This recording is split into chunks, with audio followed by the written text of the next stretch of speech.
Y en mi caso voy a explicar un fármaco que hemos descubierto que tiene efectos totalmente opuestos en ratones macho y hembra.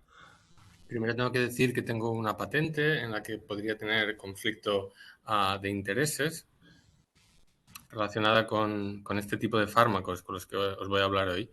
Y hoy me voy a centrar en los mecanismos de la memoria del miedo, que son diferentes a la ansiedad. Como ya bien sabéis, me gusta la definición del profesor Michael Davis, uno de los padres en los años 60 del estudio de las vías de conexión cerebrales del miedo y la ansiedad, en el que describe básicamente lo que vemos en estos dibujos. ¿Y por qué utilizamos, por qué mi laboratorio se focaliza en el miedo? Porque es una manera translacional de estudiar la memoria.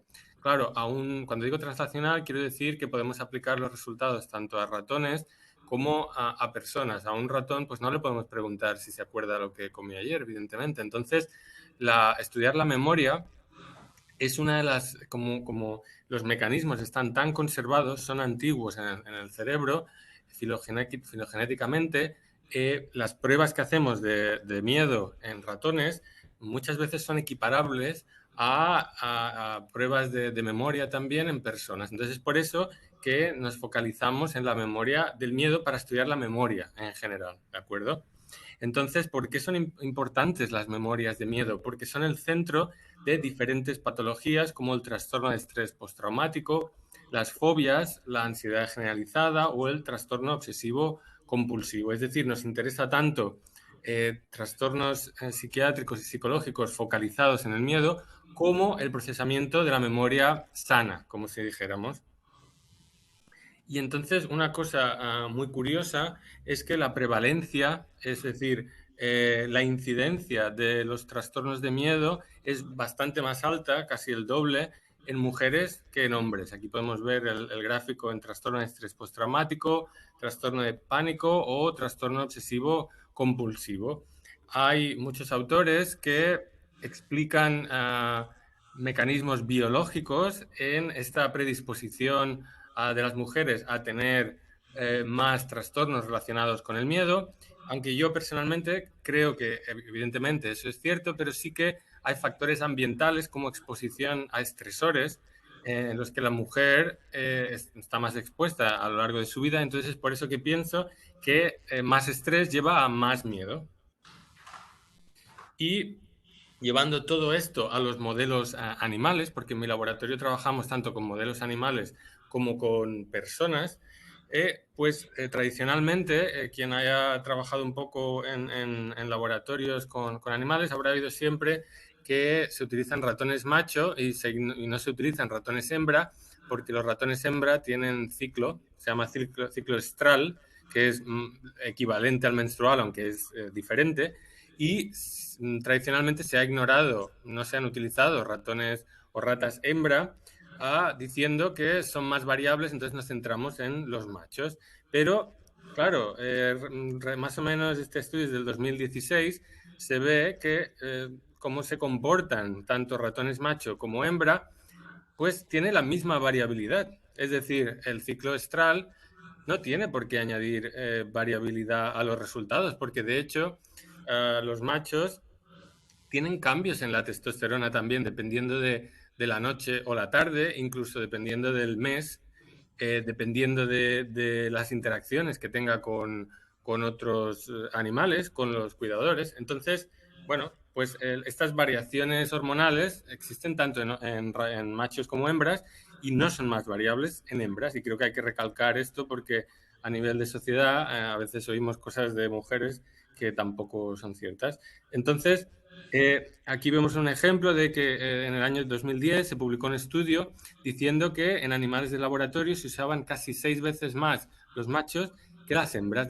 Afortunadamente esto está cambiando, cada vez se utilizan más hembras porque queremos ayudar a la sociedad, es decir, queremos generalizar nuestros resultados, no queremos hacer ciencia solo focalizada en machos y para hombres, queremos y debemos hacer ciencia para todos, inclusiva.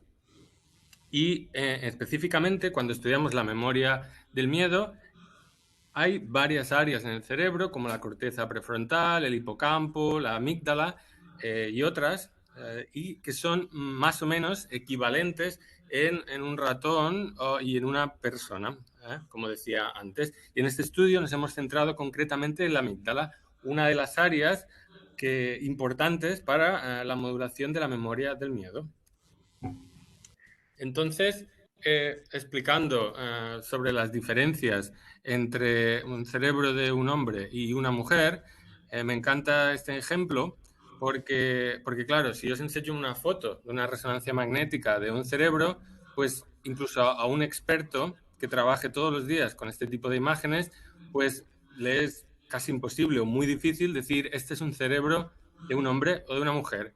Es el equivalente, por ejemplo, si os pongo una foto de una oreja, simplemente de una oreja, pues será muy difícil también saber si es de un hombre o una mujer, ¿verdad? Entonces, dependiendo de cómo se mire, se puede pensar que no, que el cerebro de una mujer y el de un hombre son iguales.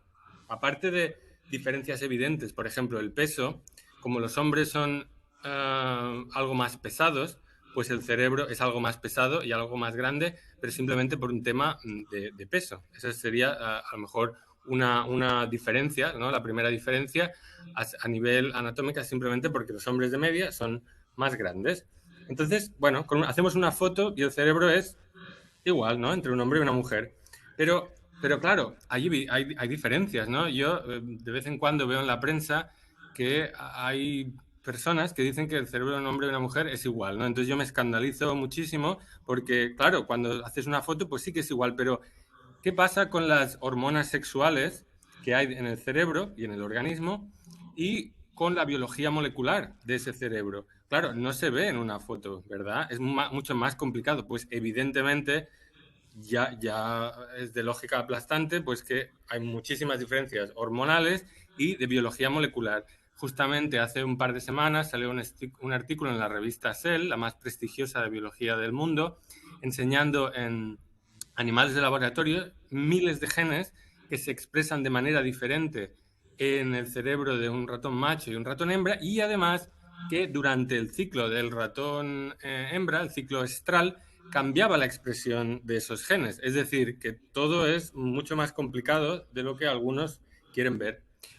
Y la primera diferencia, y una de las más importantes para mí cuando estudiamos el cerebro, son los niveles hormonales. A la izquierda tenemos el bien conocido ciclo menstrual de la mujer con niveles variables de estrógenos y progesterona, pero abajo tenemos también la variabilidad de los niveles de testosterona en hombres a lo largo del mes. Es que los hombres también tienen variabilidad, no solo a lo largo del mes, sino a lo largo del año, a lo largo del día y dependiendo de si pues lo que pase durante el día, ¿no?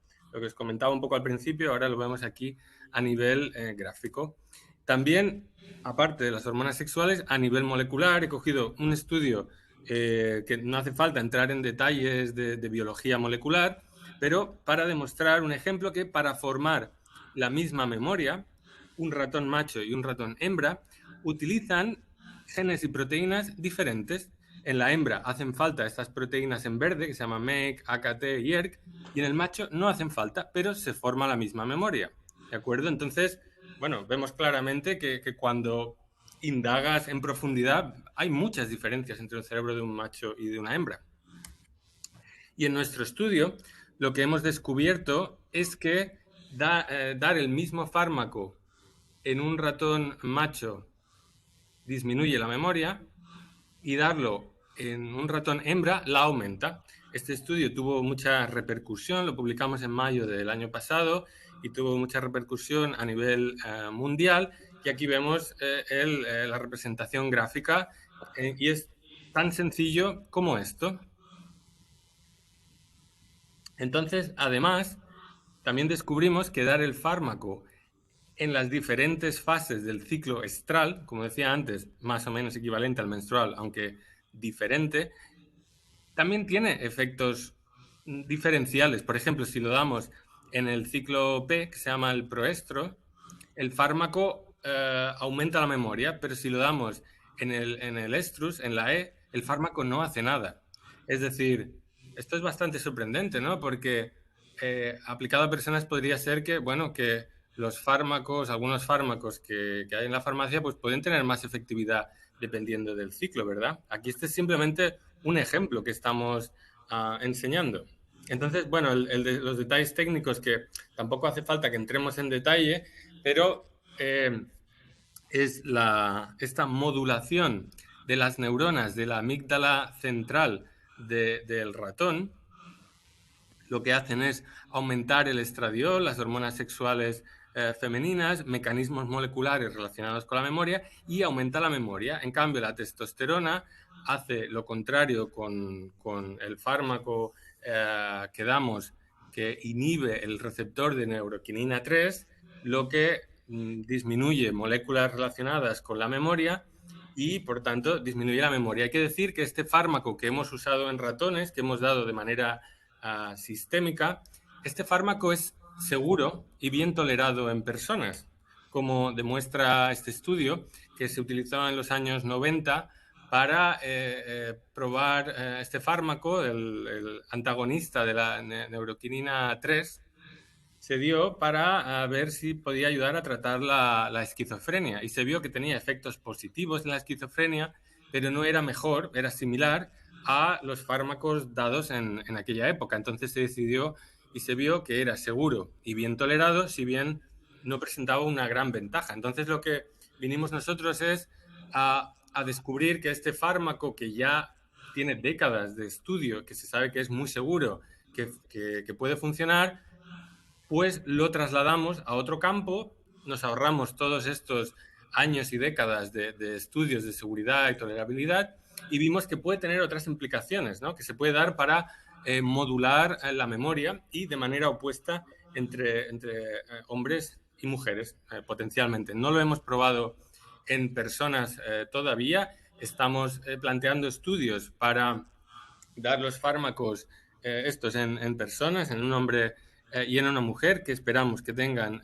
efectos opuestos y también efectos diferentes dependiendo del ciclo menstrual por la interacción que tiene este fármaco y muchos fármacos de lo que se están tomando actualmente con las hormonas sexuales, estradiol y progesterona. Entonces, claro, también quiero recalcar que este fármaco no es único. Es decir, se van a encontrar más fármacos que tienen efectos opuestos en memoria y en otras funciones en el organismo. Ya hay algunos descritos, pero no hay mucha atención sobre esto y eh, debemos estudiar más y ayudar a afinar para hacer medicina más personalizada. Y quiero ir acabando esta charla con la idea de que, bueno, no tenemos que entrar en pánico, o sea, no tenemos que desconfiar de los fármacos que tenemos en las farmacias y que nos estamos tomando, pero sí tenemos que ser conscientes de que tenemos que mejorar los tratamientos farmacológicos que se están dando actualmente, los tratamientos futuros, y una manera es incluir la variable sexo y género en los estudios que incluyan estas fluctuaciones hormonales que son tan complicadas de estudiar pero tan importantes y que nos ayudará a afinar más para tener más éxito en tratar trastornos en la salud mental. Y un poco la idea es ir, como en otros campos, como el cáncer, por ejemplo, hacia más tratamientos personalizados y estratificación de pacientes, pues dependiendo de unas variables iniciales que nos podamos encontrar, como he comentado ahora, factores de ambientales, ¿no? Estresores, o factores hormonales, o factores de biología molecular, y que pueden ayudar a que podamos tratar mejor a las personas. Y en concreto, en el fármaco que os he presentado hoy, este antagonista del receptor de la neuroquinina 3, lo que podría pasar si esto, ya digo, podría y todo potencialmente, porque no lo hemos probado todavía en memoria en personas, podría pasar que daríamos este fármaco para disminuir la memoria, no borrar la memoria, disminuirla en hombres que acaban de tener, por ejemplo, un accidente de tráfico y que queremos evitar que en los próximos meses desarrolle patologías como ansiedad o depresión, disminuir esa memoria del miedo mientras que en una mujer no lo daríamos nunca en ese momento, sino que lo daríamos después de una intervención psicológica satisfactoria, es decir, cuando haya ido al psicólogo y la sesión haya ido bien y queramos consolidar esa memoria positiva, ese aprendizaje, entonces lo daríamos ahí, pero nunca se lo daríamos a un hombre en ese contexto terapéutico. Entonces esta idea es relativamente nueva en salud mental y creo que, bueno, evidentemente va a haber otros fármacos como estos.